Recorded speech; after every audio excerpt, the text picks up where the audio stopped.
Indian railways को आज 170 साल से भी ज्यादा हो चुके हैं और आज के दिन ये railways per day 2 crore passengers को अपनी मंजिल तक पहुंचाती है। और यही नहीं, आज के दिन इतनी बेरोजगारी में ये 12.5 लाख लोगों को नौकरियां देती है और इसी के साथ ही इंडिया की लार्जेस्ट एम्प्लॉयर भी है। भारत में ट्रेनों की शुरुआत 1853 में अंग्रेजों ने की थी, जब पहली बार बॉम्बे से थाने के बीच इंडिया की पहली पैसेंजर ट्रेन चलाई गई थी। हालांकि इंडिया में रेलवे को डेवलप करने का प्रपोजल 1832 में रख दिया गया था सर वॉरेन हेस्टिंग्स के सामने, मगर उस समय तक कुछ मालगाड़ियों के लिए ही टेम्पररी बेसिस पर माल लाने और ले जाने के लिए पटरियां बिछाई जाती थी। इसके बाद 1853 से 1947 की आजादी तक 50,000 किलोमीटर से ज्यादा के रेलवे ट्रैक अंग्रेजों ने इंडिया के अंदर बिछाए और आजादी के बाद एक लौती चीज जो अंग्रेज इंडिया से नहीं लेकर गए वो थे यही रेलवे ट्रैक्स। और आज के दिन तक हम इन रेलवे ट्रैक्स को यूज कर रहे हैं। इंडिया ने आगे चलकर कई सारी नई ट्रेनों को तो लॉन्च कर दिया, मगर आज के दिन तक जितने ट्रैक्स अंग्रेज बिछा कर गए थे उनके आधे भी हम नहीं बिछा पाए। और इसका रीजन बहुत हद तक पॉलिटिकल है, क्योंकि सरकारें हर 5 साल में बदल जाती हैं और फिर उनको अपना काम दिखाना होता है। फिर चाहे आप लालू यादव के गरीब रथ की बात कर लो या मोदी जी के वंदे भारत एक्सप्रेस की, दोनों ही बहुत हद तक दिखावे के लिए लॉन्च करी गई थी। और आज भी हमारे देश में मात्र 12 किलोमीटर पर डे की स्पीड से रेल ट्रैक्स बिछाए जा रहे हैं। और ये जो नए रेलवे ट्रैक्स बिछाए जा रहे हैं, इनमें से भी बहुत हद तक वो रेलवे ट्रैक्स हैं जो पुराने हो चुके हैं और उनको रिप्लेस किया जा रहा है, ना कि नए रूट्स पर नए ट्रैक्स बिछाए जा रहे हैं। और यही रीजन है कि इंडिया आज के दिन इतना स्लो है नए रेल रूट्स बनाने में। और इंडियन रेलवे सिर्फ ट्रैक्स को बिछाने को लेकर स्लो नहीं है। आपने कई बार देखा होगा कि पैसेंजर ट्रेन को पास कराने के लिए अक्सर मालगाड़ियों को आउटर में खड़ा कर दिया जाता है। और यही रीजन है कि इंडिया में कोई फॉरेन कंपनी फैक्ट्रियां क्यों नहीं लगाना चाहती, क्योंकि जो माल दिल्ली में बनता है वो मुंबई के पोर्ट तक पहुंच ही नहीं पाता अपने टाइम पर। और ये मैं कुछ घंटों की बात नहीं कर रहा हूँ। भारत में मालगाड़ियों का एक हफ्ते तक लेट होना कोई बड़ी बात नहीं है। हालांकि इस प्रॉब्लम को सॉल्व करने के लिए इंडिया में डेडिकेटेड फ्रेट कॉरिडोर बनाए जा रहे हैं। डेडिकेटेड फ्रेट कॉरिडोर का मतलब है कि ऐसे ट्रैक्स जिन पर मात्र मालगाड़ियां ही चलेंगी, जिससे पैसेंजर ट्रेन के रूट पर भी प्रेशर कम होगा और मालगाड़ियों को भी आउटर में ज्यादा वेट नहीं करना पड़ेगा। Dedicated freight corridor basically 2 parts में डिवाइडेड है, जिसमें पहला है ईस्टर्न डेडिकेटेड फ्रेट कॉरिडोर जो पंजाब के लुधियाना को वेस्ट बंगाल के दानकुनी से कनेक्ट करता है, और दूसरा है वेस्टर्न डेडिकेटेड फ्रेट कॉरिडोर जो उत्तर प्रदेश के दादरी को मुंबई के जवाहरलाल नेहरू पोर्ट से कनेक्ट करता है। इस डेडिकेटेड फ्रेट कॉरिडोर की कुल लंबाई होगी अप्रोक्सीमेटली 3,360 किलोमीटर और इस टोटल प्रोजेक्ट की कॉस्ट होगी $20 बिलियन।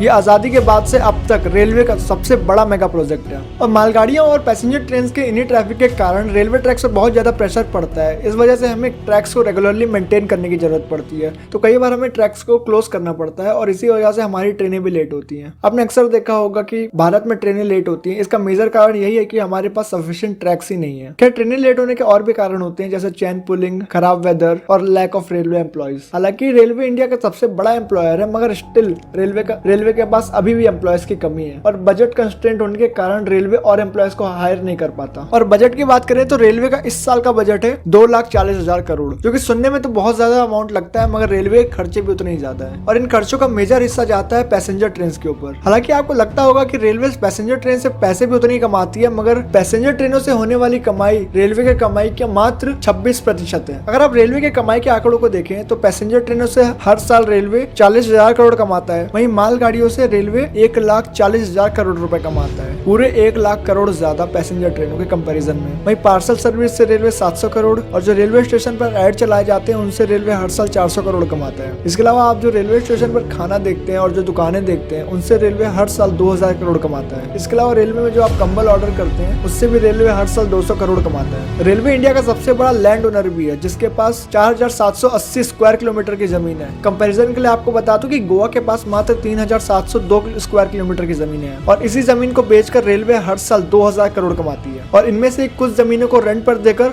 हर साल वो 1,000 करोड़ कमाती है। रेलवे के पास जो ट्रेन के इंजन है और जो वैगन्स होती हैं उनको वो रेंट पर देकर हर साल 500 करोड़ कमाती है। और जब टिकट बुक करते हैं उन टिकट्स को कैंसिल कराने पर आपकी कुछ फीस कटती है, उसे कन्वीनियंस फीस कहते हैं। और इसी कन्वीनियंस फीस से रेलवे हर साल 2,000 करोड़ कमाती है। अगर आप रेलवे के रेवेन्यू को हटाकर उसकी कुल कमाई को देखें तो वो है मात्र 2,000 करोड़। जी हाँ, रेलवे के खर्चे को अगर आप रेलवे की कमाई से माइनस कर देते हैं तो आते हैं मात्र 2,000 करोड़ रुपए। वैसे पैसेंजर जो रेलवे स्टेशन पर गुटखा थूकते हैं उनको साफ करने के लिए रेलवे को हर साल 1,200 करोड़ रुपए खर्च करने पड़ते हैं। यानी रेलवे के पास जो खर्चा हटाने के बाद पैसे बचते हैं उसका 60% तो वो आपकी थूक साफ करने में लगा देते हैं। इसके अलावा रेलवे और भी कई बड़े प्रोजेक्ट्स पर काम कर रहा है, जैसे अहमदाबाद से मुंबई के बीच एक नई बुलेट ट्रेन बन रही है जो कि 6 से 7 घंटे में कवर होने वाले सफर को मात्र 2.5 घंटे में कवर कर लेगी। इस बुलेट ट्रेन के ऊपर मैंने चैनल पर एक और वीडियो डाल रखा है, आप ऊपर आई बटन पर क्लिक कर देख सकते हैं। ये बुलेट ट्रेन अराउंड 250 किलोमीटर प्रति घंटे की स्पीड से चलेगी, जिसके रास्ते में कुल 12 स्टेशन पड़ेंगे। इसको बनाने के लिए रेलवेज ने एक नई सब्सिडरी NHSRCL स्टैब्लिश की है, जिसके अंडर इन प्रोजेक्ट की कंस्ट्रक्शन को देखा जाएगा, मगर आखिर में इसको ऑपरेट रेलवे ही करेगी। इसके अलावा ट्रेनों का मतलब खाली पैसेंजर ट्रेन से नहीं होता। इंडिया में आज के दिन 15 से ज्यादा शहरों में मेट्रो बन चुकी है। और आप कुछ सालों पहले याद करें तो मात्र 2 ऐसे शहर थे, कोलकाता और दिल्ली, जहां पर मेट्रो हुआ करती थी। और धीरे धीरे मेट्रो ने कैसे एक शहर को ट्रांसफॉर्म किया है आप देख ही सकते हैं। इंडिया में पहले डीजल ट्रेनें चला करती थी, लेकिन धीरे धीरे